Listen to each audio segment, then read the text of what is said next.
cita yaitu kemerdekaan pada tanggal 17 Agustus tahun 1945, yang oleh karena itu sebelum deklarasi Juanda tahun 1957 konsep semangat dan kesatuan kebangsaan sudah tumbuh dalam diri bangsa dan berhasil untuk satu bangsa yang merdeka. Wah, latar belakang secara sosiologis tentang kawasan Nusantara. Kenapa? Indonesia itu negara yang punya prinsip Bhinneka Tunggal Ika, sangat beragam sekali suku bangsa, tradisi, dan mulai dari gaya, kemudian bahkan dari gambar ini ada adat istiadat, pakaian, senjata, tarian, sangat luar biasa, multikultural, dan semuanya itu menjadi satu kesatuan, yaitu bangsa Indonesia. Kemudian nama Indonesia sendiri berasal dari dua kata juga dari bahasa Yunani, Indo atau Hindu, yang berarti Hindia, dan Asia, Noses yang berarti pulau. Dengan demikian Nusantara bisa sinonim dengan kata Indonesia yang menunjuk pada wilayah sebaran pulau-pulau yang berada di antara dua samudra, yaitu Samudra Hindia dan Pasifik, sekaligus benua Asia dan Australia. Luar biasa. Bayangkan Indonesia itu letak teritorialnya dengan pulau yang begitu banyaknya, 17.000 pulau, dan dipisahkan oleh apa? Laut. Kemudian tapi walaupun demikian tetap satu, yaitu NKRI, satu bahasa, satu nusa, itulah Indonesia. Dan ini memang dibangun dan darah daging, jiwa dan batin oleh para seluruh warga negara Indonesia. Tepat sekali dengan pengembangan karakter, karena kebersamaan, persatuan ini adalah suatu karakter yang menjadi sebuah jiwa, dan itu bersifat refleks karena dibangun dari hati yang satu. Kemudian perkembangan nama Nusantara ini ternyata sudah muncul sejak zaman Kerajaan Majapahit, mana pada saat Patih Gajah Mada ucapan Sumpah Palapa pada tahun 1336 itu terkutip pada kitab Pararaton biasa. Bahkan saat itu wilayah Kerajaan Majapahit melebihi wilayah Indonesia saat ini, Malaysia, Thailand, luar biasa. Bayangan saat itu pada tahun 1330. Padahal saat itu belum ada WA. Bagaimana? Apa hebatnya mengendalikan dan menguasai lautan dan pasukan perang seluas itu. Betapa para leluhur kita, nenek moyang kita adalah para nenek moyang yang begitu luar biasa, begitu sangat hebat sekali. Kemudian dilanjutkan yang kedua, kata Nusantara digunakan oleh Ki Hajar Dewanto untuk menggantikan sebutan Hindia Belanda, Nederland India, itu pada masa pra kemerdekaan. Kemudian yang ketiga berikutnya adalah itu Sumpah Muda yang digunakan istilah sebagai pengganti Nusantara, berkesinambungan sistematis, dan ini sampai pada akhirnya kitalah yang tentu saja untuk mewarisi semangat dan jiwa persatuan para leluhur kita yang berjalan cukup panjang untuk terus kita pertahankan, yaitu persatuan, yaitu Negara Kesatuan Republik Indonesia. Kemudian tujuan wawasan Nusantara ada dua. Yang pertama adalah yaitu tujuan wawasan Nusantara keluar. Kemudian yang kedua adalah tujuan wawasan Nusantara ke dalam. Ada dua. Yang pertama, yang keluar adalah bagaimana kita turut serta dalam melaksanakan ketertiban dunia berdasarkan kemerdekaan, perdamaian abadi, keadilan sosial, dan saling menghormati. Bangsa Indonesia menjadi bagian dari seluruh masyarakat dunia. Nih, yang multikultural tidak hanya di Indonesia, seluruh masyarakat apa? Dunia menjunjung tinggi keadilan sosial. Kemudian apa? Dalam berbagai aspek juga, baik dari politik, ekonomi, sosial budaya dan pertahanan serta keamanan. Nah, ini menjadi komitmen kita ya. Ketika ada negara yang dijajah, sejak dulu Bung Karno selalu bersuara lantang di forum PBB bahwa itu adalah hak setiap bangsa, yaitu apa? Kemerdekaan. Kemudian yang kedua adalah tujuan wawasan Nusantara ke dalam. Apa itu? Menjamin persatuan dan kesatuan di segenap aspek kehidupan nasional, baik aspek alamiah maupun aspek sosial. Dan tentu saja adalah ini mencegah faktor-faktor yang memicu terjadinya apa? Disintegrasi apa? Bangsa. Karena seperti yang sudah kita bahas pada minggu kemarin,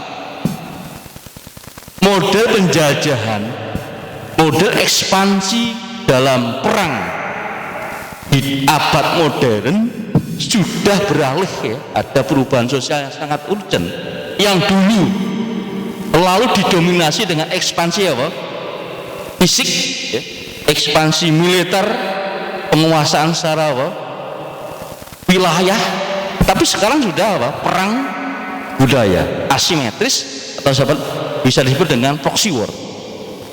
Pelemahan lewat budaya, pelemahan antar negara lewat yaitu apa? Penguasaan sosial dan budaya. Tentu saja tidak heran kenapa sih Indonesia ini selalu menjadi rebutan, menjadi idola dari negara-negara lain yang tertarik untuk ingin apa? Menguasai Indonesia. Kenapa Indonesia?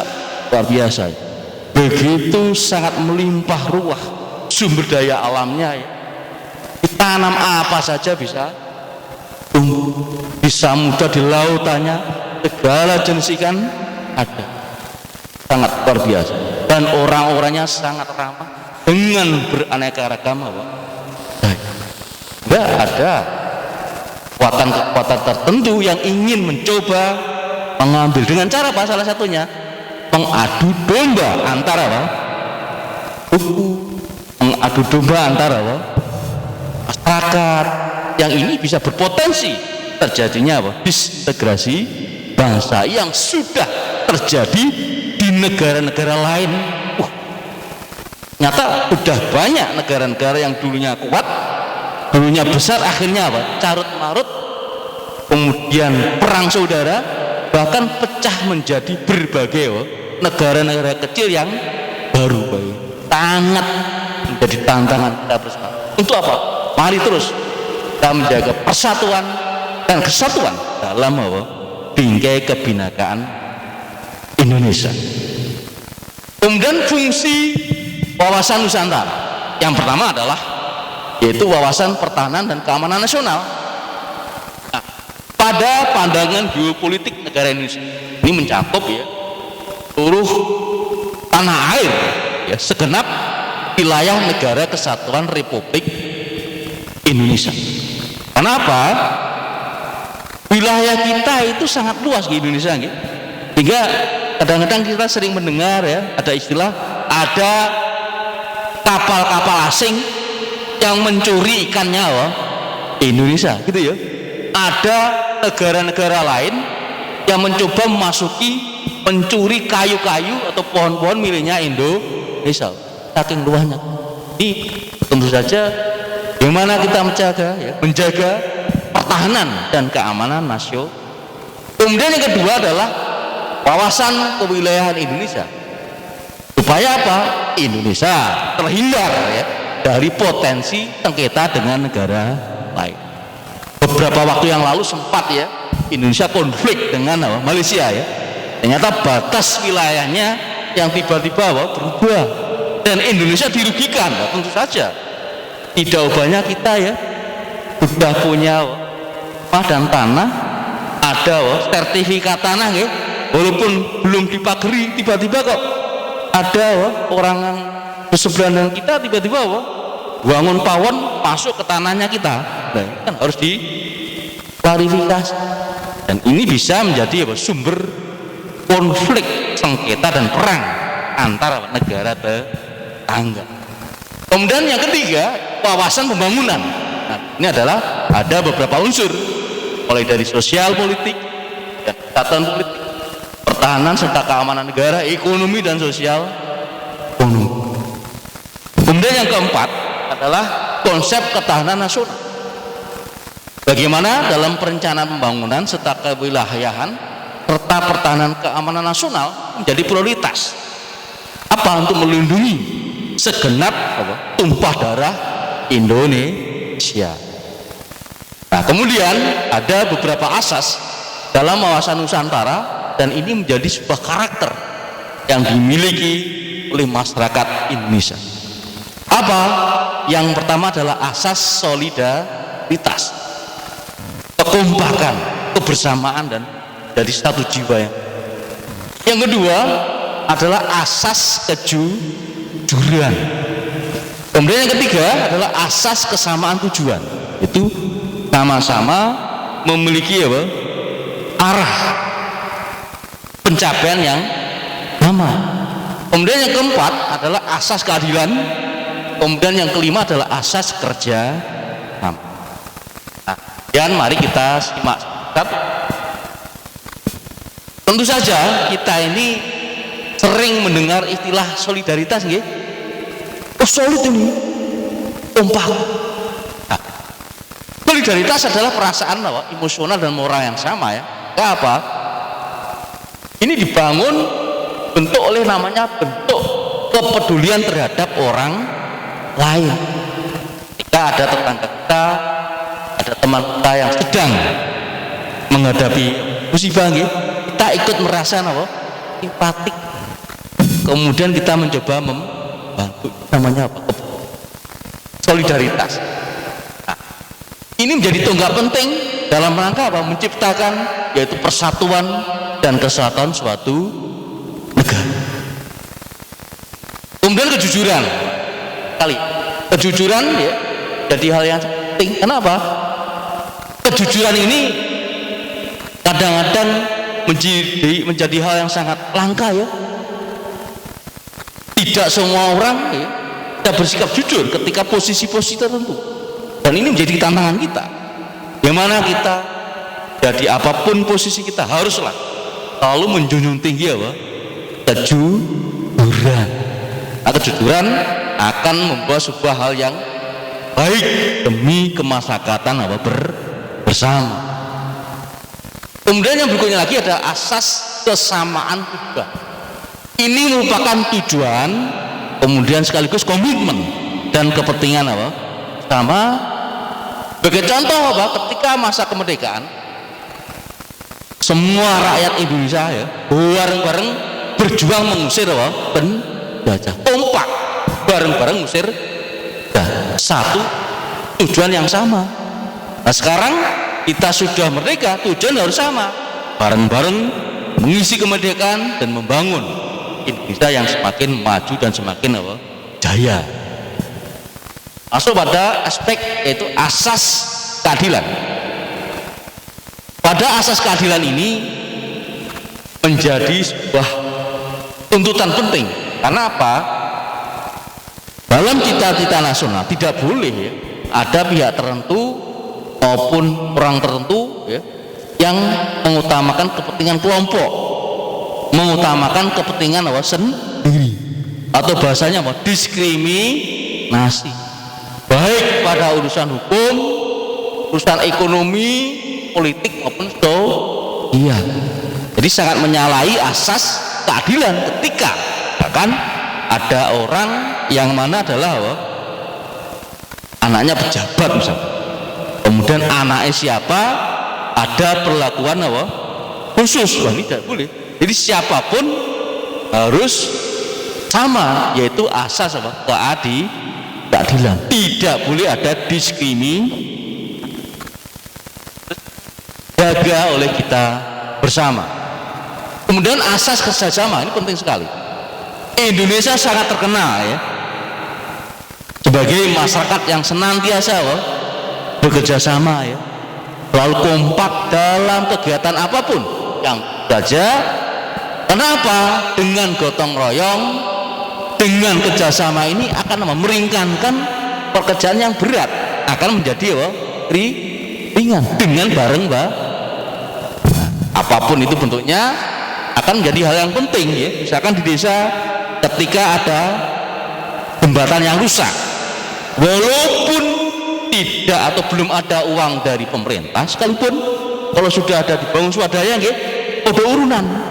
Ada yang membawa urunan kayu, ada yang urunan yaitu makanan, paku, mungkin semen, hingga sampai terwujud namanya jembatan untuk desa. Ini luar biasa. Karena berkat kerjasama yang dibangun oleh masyarakat tersebut, mandiri, tidak menggantungkan orang lain, luar biasa. Dan kita tahu bahwa Indonesia ini memiliki keunikan yang luar biasa ya. Pertama adalah Indonesia adalah archipelago state, negara kepulauan yang memiliki jumlah sekitar 17.580 pulau. Kata nggih, banyak sekali. Bahkan yang separuh masih belum ada namanya. Saking banyaknya ya. Kemudian luas wilayah 4.000 dan juta dan sekian ya, wilayah semuanya subur, dapat dihuni dan kaya dengan flora fauna serta sumber daya alam, dan terletak pada garis berada pada iklim tropis musim luar biasa. Sehingga tidak heran Indonesia terkenal negara yang subur ya, subur, makmur, dan penuh dengan adem ayem tentram. Loh jinawi. Kemudian ruang lingkup kawasan Nusantara. Pertama adalah Satuan Pertahanan dan Keamanan Negara. Kemudian yang kedua adalah kesatuan politik, kesatuan sosial budaya, dan juga kesatuan ekonomi. Ini adalah ruang lingkup kawasan Nusantara yang menjadi satu komprehensif, satu paket. Adalah implementasi pertahanan dan keamanan ya. Apa? Pertama, membentuk sikap dan kedisiplinan di dalam membela tanah air. Ini sudah dicontohkan oleh para pendahulu kita ya, para nenek moyang kita. Terlebih ketika agresi militer kedua di Surabaya, area-area Surabaya dengan perjuangan keras siap menghadang ya ketika para penjajah datang. Kemudian juga melaporkan segala hal yang mengganggu keamanan. Kemudian yang ketiga adalah meningkatkan rasa persatuan serta solidaritas baik dalam satu daerah maupun daerah yang berbeda. Kemudian yang keempat, membangun sarana serta prasarana untuk pengamanan wilayah Indonesia. Ini merupakan bentuk implementasi yaitu pertahanan dan keamanan. Kemudian juga adalah implementasi politik yang tentu saja menciptakan pemerintahan yang kuat, yang bersih, dan dapat dipercaya oleh masyarakat. Ini merupakan implementasi politik yang betul-betul urgent, karena ketika proses demokrasinya dengan bagus, seleksinya dengan bagus, menghasilkan para pemimpin-pemimpin yang betul-betul bisa diandalkan dan peduli dengan rakyat. Nah, di sini sudah banyak kupasan ya, bagaimana pemilu dengan sistem demokrasi yang menjunjung tinggi keadilan dan sikap pluralisme dan HAM ya, itu persatukan keberagaman di Indonesia ya.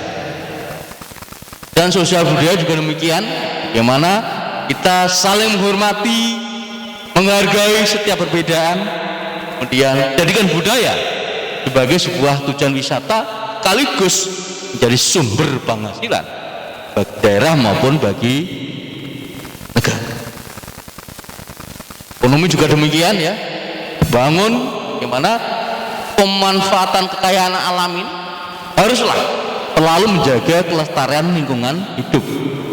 Karena kita cukup prihatin ya ketika bangun kemudian alih fungsi lahan tidak terkendali ya, yang seharusnya tetap sebagai hutan lindung kemudian digunduli, diubah fungsinya untuk bangunan-bangunan fisik, sehingga ketika hujannya deras tidak bisa menampung debit air, maka terjadilah apa? Banjir, terjadilah apa?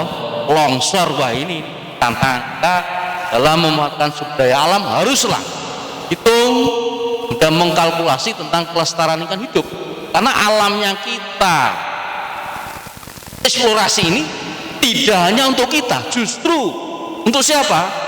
Untuk anak cucu kita. Ini kadang-kadang butuh sebuah pengendalian berpikir visioner bahwa bagaimana alam ini bisa berkesinambungan untuk para generasi di mendatang. Kemudian sektor pemerintah ya, dan juga tentu saja otonomi daerah sendiri juga demikian ya, bangun partisipasi seluruh masyarakat diberikan dengan pemberian fasilitas kredit mikro, kemudian mengembangkan usaha-usaha kecil jadi tantangan dan sekaligus jadi peran pemerintah dalam memberikan kekuatan ekonomi masyarakat. Kemudian ada 3 tantangan pada implementasi kawasan Nusantara di era modern. Pertama adalah perkembangan pesatnya teknologi, tantangan besar ini ya. Nah, karena begitu mudah pengaruh-pengaruh sosial budaya masuk ke kita dan tidak semuanya cocok ya. Yang kita kupas kemarin banyak paham-paham yang tidak cocok ya. Kadang betul paham individualisme, kemudian budaya-budaya foya-foya, budaya konsumisme ya, donjo, yaitu sebuah paham atau tradisi yang senang dan gemar produk-produk luar negeri, cocok. Dan juga kapitalisme global serta pemberdayaan masyarakat. 3 tantangan ini adalah menjadi implementasi kawasan Nusantara di era modern yang tentu jadi perhatian kita bersama ya. Nah, kita berharap betul bagaimana dalam kawasan Nusantara ini kita betul-betul menjiwai bahwa kita bangga jadi bagian dari warga negara Indonesia, memiliki kewajiban penuh untuk menjaga kelestarian, menjaga pertahanan, yaitu seluruh aset yang ada di wilayah Indonesia. Tanggung jawab kita bersama, apalagi dengan bonus demografi ya, yang kemarin sudah disampaikan oleh Menko PMK ya Pak Muhadjir, bahwa 2030 itu bonus